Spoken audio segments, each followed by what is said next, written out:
Cell structure, parts and functions of the cell. Cell means it is the basic structural, functional, and biological unit of all living organisms.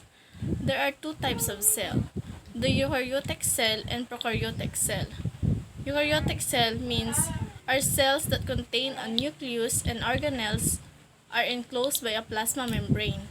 Multicellular organisms that have eukaryotic cells include protozoa, fungi, plants, and animals, and it contains a variety of structures called organelles which perform various functions within the cell. While the prokaryotic cell, a single cell organisms, and they are simpler and smaller than eukaryotic cells and lack membrane-bound organelles such as nucleus-like bacteria. These are the eukaryotic cell parts and functions. First is endoplasmic reticulum. There are two types of endoplasmic reticulum, the rough endoplasmic reticulum and the smooth endoplasmic reticulum. Rough endoplasmic reticulum means it is primarily concerned with the synthesis, folding, and modifications of proteins, especially those that need to be delivered to different organelles within the secreted from the cells. While the smooth endoplasmic reticulum, it is largely associated with lipid manufactured and metabolism and steroid production hormone. It has a detoxification function. So these are the other parts and functions of the eukaryotic cell. Next is the nucleus. Nucleus is a membrane-bound structure that contains DNA and controls the center of the cell.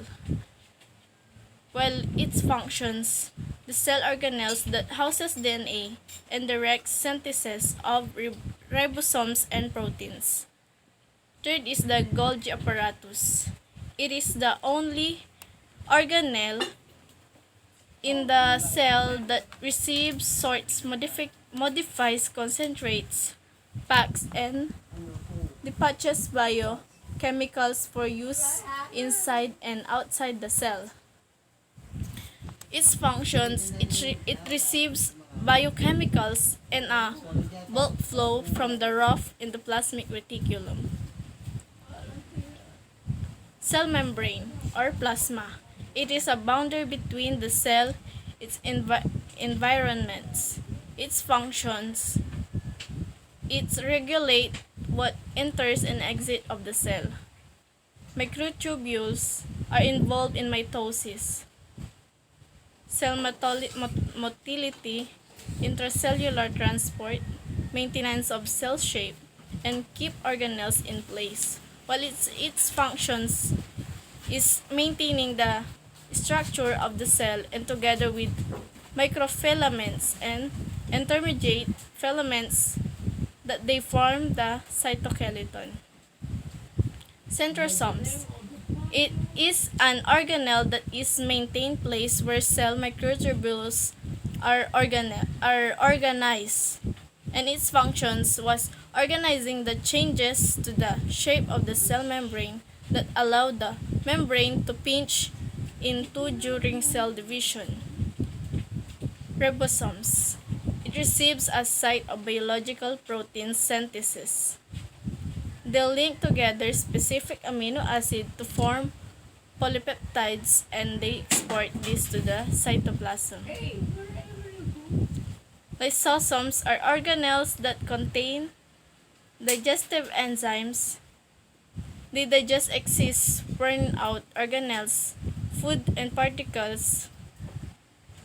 particles and engulf viruses or bacteria. Cytoplasm. It is the thick solution that fills each cell and it is enclosed by the cell membrane. It transports dissolved nutrients around the cell and moves waste material out of the cell. Another is mitochondria.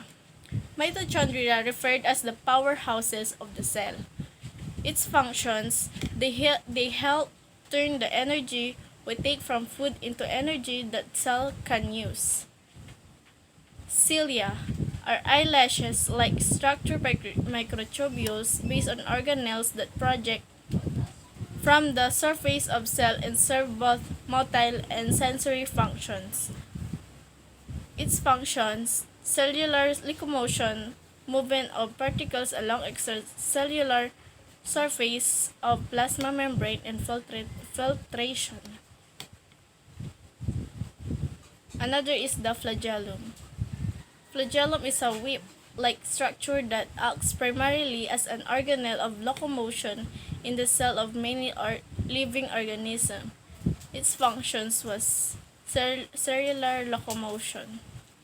Microfilaments, they have rules in the cell movement, muscles contraction, and cell division. To make cell move, one end of the action filaments stretches out while the other end pulls itself tighter. So, let's talk about prokaryotic cell parts and functions.